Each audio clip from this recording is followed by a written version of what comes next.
আশ্বিন মাস, যেভাবে বিদ্যুৎ চমকাচ্ছে বাইরে থাকাটাই দায় হয়ে পড়েছে। তারপরে আবার নদীর মাঝে কাজ পড়লে আর রক্ষে থাকবে না। কই গো মাঝি, তাড়াতাড়ি চালাও। ওরে বাপু, আমি নৌকা চালাচ্ছি, কোনো মেশিন গাড়ি না। শালা বুড়ো, বলি মরলে তো আমিও মরবো নাকি?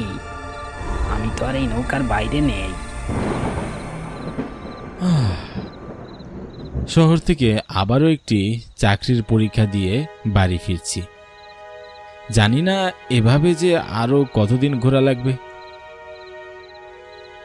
নৌকা থেকে নেমে আমি ঘাটের পাশ দিয়ে এগোতে লাগলাম। আকাশে যে মেঘ করেছে, তাতে এই অসময়ে আর খুব একটা বাইরে থাকা ঠিক হবে না। অবশ্য বাড়ি যেতে খুব বেশি সময়ও লাগবে না। পায়ে হেঁটে বড়জোর 20 মিনিট সময় লাগবে। নদীর পার দিয়ে যাচ্ছিলাম, তখন দেখলাম জগ আর চায়ের দোকানটা তখনও খোলা। জগা এত দেরি পর্যন্ত চায়ের দোকান খোলা রাখলো কেন? যাওয়ার আগে বরং এক কাপ চা খেয়ে যাই। ঘূর্ণিঝড় দানা উপকূলের দিকে ধেয়ে আসছে। আজ রাত থেকেই দমকা হাওয়া সহ ভারী বৃষ্টিপাত হওয়ার সম্ভাবনা আছে। উপকূলীয় অঞ্চলগুলোতে 3 নম্বর সতর্কতার সংকেত দেখানো হয়েছে। আমার এক কাপ চা দাও তো। এই শহর থেকে ফিরলে বুঝি? হ্যাঁ, একটা চাকরির পরীক্ষা দেওয়ার জন্যে। তা এবার কোনো ভালো খবর হবে তো নাকি? মনে হয় না এবারও কপালে কোনো চাকরি আছে। এতদূর পড়াশোনা করে যেভাবে বেকারের মতো ঘুরে বেড়াচ্ছি, ভাবতেই লজ্জা লাগছে। এত তাড়াতাড়ি হাল ছাড়লে চলবে? হ্যাঁ, তা যে এত রাত পর্যন্ত দোকান খোলা রাখলে যে? পানি গরম ছিল, ভাবলাম শেষ ধোয়ায় যদি আর দুটা খদ্দের পাই। ও আচ্ছা, তার বেশিক্ষণ থেকো না নদীর পারে। জানোই তো ঘূর্ণিঝড় দানা আসছে। বাহ, রেডিওতে তো সেই খবরটাই শুনলাম। জগার সাথে কথা বলছিলাম, এমন সময় একটি অটো চায়ের দোকানের সামনে এসে থামল। অটো থেকে একটা মেয়ে খুবই ব্যস্ত হয়ে বের হলো।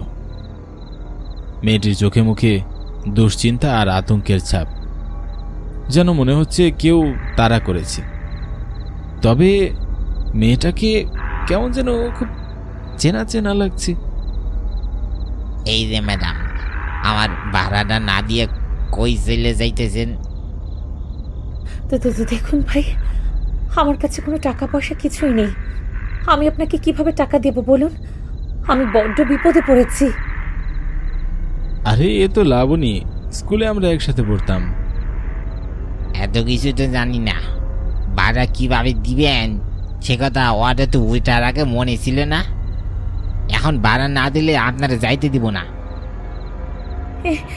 এখান থেকে না গেলে আমি বড় বিপদে পড়ে যাব, আমাকে যেতে দিন। অবস্থা গোলমেলে বুঝতে পেরে আমি এগিয়ে গেলাম। কি হয়েছে এখানে একটু বলবেন? আরে দেখেন না, এতটা পথ আইসে আমার ভাড়াটা দিচ্ছে না। এখন কিনা বলতেছে তার কাছে টাকা নাই। একা একটা মেয়ের সাথে আপনি এভাবে কথা বলতে পারেন না। তাহলে ভাড়াটা আপনি দিয়ে দেন না মশাই, তাইলেই তো আমি চলে যাই। আচ্ছা ঠিক আছে, কত হয়েছে বলুন। 50 টাকা। আজকের মতো ছাইড়া দিলাম, নাহলে যেন থেকে নিয়ে আইসি সেখানেই রেখে আসতাম। যত সব। টাকা পাওয়ার পর অটোওয়ালা লোকটি গজগজিয়ে কথা বলতে বলতে চলে যায়। অনেক ধন্যবাদ আপনাকে। আচ্ছা, আপনার কি হয়েছে বলুন তো? মানে কোনো সমস্যা বা বিপদে পড়েছেন? বলা যায় আমাকে?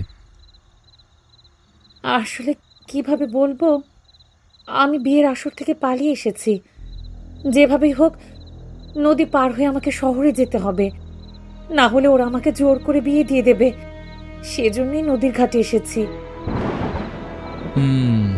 বুঝলাম, কিন্তু এমনিতেই আবহাওয়া তো খারাপ, আর এখন তো ঘাটও বন্ধ। মনে হয় না আপনি এখন পার হতে পারবেন। ওরা যে কোনো সময় খুঁজতে খুঁজতে এখানে চলে আসবে। আমাকে যেভাবে হোক আপনি বাঁচান। ও আচ্ছা আচ্ছা, ঠিক আছে, আপনি চলুন আমার সাথে।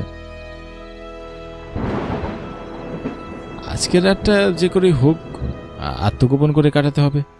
কাল খুব ভোরে নদী পার হয়ে ট্রেন ধরতে হবে। আপনাকে অনেক ধন্যবাদ, আমার জন্য এত কিছু করছেন। আচ্ছা, আপনি আমাকে চিনতে পেরেছেন? মানে ঠিক চেনারও কথা নয়। আমরা একসাথে স্কুলে পড়তাম। যাক, তাহলে চিনতে পেরেছেন আপনি আমাকে। প্রত্যেক ক্লাসের ফার্স্ট বয়কে মনে রাখাটাই স্বাভাবিক। অবশ্য না চিনলে খুব একটা অবাকও হতাম না, কারণ আমাদের কোনোদিন কথাও হয়নি, শুধুমাত্র সহপাঠী ছিলাম, এতটুকুই পরিচয়। লাবণী বরাবরই খুব শান্ত স্বভাবের মেয়ে ছিল। স্কুলে কখনো কোনো ছেলের সাথেও ওভাবে কথা বলতে দেখিনি। এমনকি এতগুলো বছর একসাথে পড়ার পর এই প্রথম ওর সাথে আমি কথা বললাম। আচ্ছা, কিছু মনে না করলে একটা কথা জিজ্ঞাসা করতে পারি? হ্যাঁ বলুন। এভাবে পালিয়ে যাওয়ার কারণটা? জানি আপনিও এ কথা বলবেন। হয়তো সবাই মনে করছে আমি কোনো ছেলের সাথে পালিয়েছি, কিন্তু আসলে তা নয়। তাহলে এমনটা কেন করলে? ছোটবেলাতেই বাবা মাকে হারিয়েছি, তারপর মামা মামির কাছেই বড় হই। বাবার রেখে যাওয়া সব সম্পত্তি আমার নামেই হয়ে যায়, আর সেগুলোর উপর বরাবরই মামার লোভ ছিল। এখন আমাকে জোর করে তার নেশাখোর ছেলের সাথে বিয়ে দিতে চাইছে, যাতে বিয়ের পর সব কিছু হাতিয়ে নিতে পারে। তাই আমি এখান থেকে পালিয়ে যাচ্ছি। সত্যি কি ভয়ানক ষড়যন্ত্র। তবে আপনি চিন্তা করবেন না, আমার পক্ষ থেকে যতটুকু সম্ভব আমি আপনাকে সাহায্য করব। কাছেই আমার বন্ধুর বাড়ি, ওর কাছে আমি যাচ্ছিলাম। ও কিছু একটা ব্যবস্থা নিশ্চয়ই করতে পারবে। আজ রাতটা যেভাবে হোক পার করলে কাল সকালেই আপনাকে ট্রেনে উঠিয়ে দেব। এভাবে হুট করে একটি মেয়েকে আমার বাড়িতে নিয়ে গেলে সবাই মনে করবে হয়তো আমি আপনাকে নিয়ে পালিয়ে এসেছি, তাই আর কি। বুঝতে পেরেছি, এজন্যই আপনি অপরিচিত জায়গায় নিয়ে যাচ্ছেন। শোভন, এই শোভন, কিরে বাড়ি আছিস শোভন?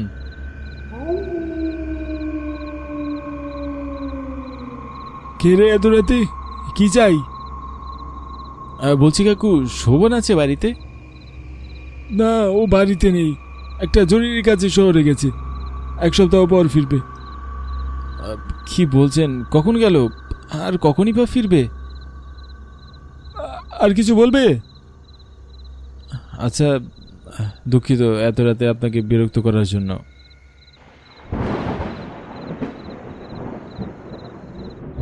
কোনো ব্যবস্থা কি করতে পারলেন? না মানে, শোভন মনে হয় বাড়িতে নেই, কি যে করি এখন। আপনি শুধু শুধু আর দুশ্চিন্তা না করে বাড়ি ফিরে যান। আজকের রাতটা আমি কোনোভাবে কাটিয়ে দিয়ে যে কোনো একটা ব্যবস্থা করে নেব। আপনি এভাবে আমার জন্য আর কষ্ট করবেন না প্লিজ। কি বলছেন, এভাবে এত রাতে আপনাকে একা ফেলে রেখে আমি যেতে পারবো না। সামনেই তো স্কুল, ওখানে বসার একটা জায়গা আছে, চলুন ওদিকেই যাই। আচ্ছা বেশ, চলুন তাহলে। কিছুটা পথ সামনে যাওয়ার পর ঝমঝমিয়ে বৃষ্টি শুরু হয়ে গেল। স্কুলের পাশে একটা ছাউনির নিচে গিয়ে বসলাম। যাক, অন্তত মাথা গোজার মতো একটা আশ্রয় তো পেয়েছি। আজকে সারাদিন কোনো বিশ্রামের সুযোগ পাইনি, শরীরটা বড্ড ক্লান্ত লাগছে। আপনার হয়তো অনেক ধকল গেছে আজকে, এখানে বসে একটু ঘুমিয়ে নিতে পারেন আপনি। আমার মনের যা অবস্থা, তাতে চাইলেও ঘুমাতে পারবো না। আচ্ছা, এটা একটু রাখুন তো আপনার কাছে। এটা তো আংটি। হ্যাঁ, এটা আপনি রাখুন। আপনার উপকারের প্রতিদান দেওয়ার মতো আমার কাছে আর কিছুই নেই। আরে না না, কি বলছেন আপনি এসব? আমি কি এমন করলাম? এর জন্য এসবের কোনো দরকার নেই, প্লিজ। এটা আপনি নিজের কাছে রাখুন। আমি আর এই সোনা গহনা দিয়ে কি করব বলুন? না হয় স্মৃতি হিসেবে রেখে দিন। কিন্তু কোনো কিন্তু নয়, আপনি বরং একটু ঘুমিয়ে নিন, আমি জেগে আছি। ইচ্ছে না থাকা সত্ত্বেও বেঞ্চে হেলান দিয়ে দু চোখের পাতা এক করতেই নিমেষেই ঘুমিয়ে পড়লাম। ঘুম ভাঙল অদ্ভুত চেঁচামেচিতে। চোখ মেলে তাকাতেই আমি অবাক হয়ে গেলাম। আমি 5 নম্বর ঘাটে জগার চায়ের দোকানের পাশে পড়ে আছি, কিন্তু আমি তো এখানে ছিলাম না। সামনে দেখলাম লাবণীকে দুটো লোক টানাটানি করছে। তোর এত বড় সাহস, তুই আমার মুখে মুখে কথা বলছিস? এ বিয়ে আমি কিছুতেই করব না, হে বিয়ে আমি কিছুতেই করব না। বিয়ে আমাকেই করতে হবে, না হলে আমি ছাড়বো না। তোর মতো মাতালকে বিয়ে করে তিলে তিলে মরার থেকে একেবারেই মরে যাওয়া ভালো। মেরে ফেল, মেরে ফেল আমায়। কি হচ্ছে এখানে? আপনারা এভাবে ওর সাথে জোরাজোরি করছেন কেন? ভালো হবে না বলে দিচ্ছি, ছেড়ে দিন ওকে। তবে রে, তাহলে তোর সাথেই লাবণী পালিয়েছে? তুই তাহলে সব নষ্টের মূল। আপনারা ভুল ভাবছেন, আমি এমন কিছু করিনি। বাবা, তুমি ওকে নিয়ে যাও, এই ঝগড়ার ব্যবস্থা আমি করছি। ওই নেশাখোর ধরনের লোকটা ধীরে ধীরে আমার দিকে এগিয়ে আসতে লাগলো, সেই সাথে তার শরীরের অবয়বটাও পাল্টে যেতে লাগলো। কি দেখছি আমি? ও আমার গলা টিপে ধরলো। তুই আমার লাবণীকে নিতে এসেছিস, তোকে আমি শেষ করে ফেলবো, ছাড়বো না তোকে। তবে রে, আমার সাথে চালাকি দেখলি তো কি অবস্থা করতে পারি আমি। ওকে ছেড়ে দিতে বলো মামা, ওর কোনো দোষ নেই, ওকে ছেড়ে দিতে বলো। ছেড়ে দে, ছেড়ে দে আমায়। ওর দানবীয় শক্তির কাছে আমি অতি নগণ্য বস্তুতে পরিণত হলাম। দূরে দেখতে পেলাম জগা দাঁড়িয়ে আছে, সেই সাথে তার পাশে সেই অটোওয়ালা। কিন্তু ওরা কেউ আমাকে বাঁচানোর জন্য এগিয়ে এলো না। কি হচ্ছে এসব?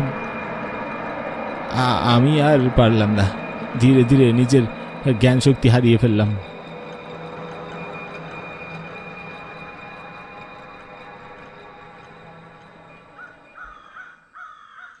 জ্ঞান যখন ফিরল, তখন আমি নিজেকে হাসপাতালের বেডে দেখতে পেলাম।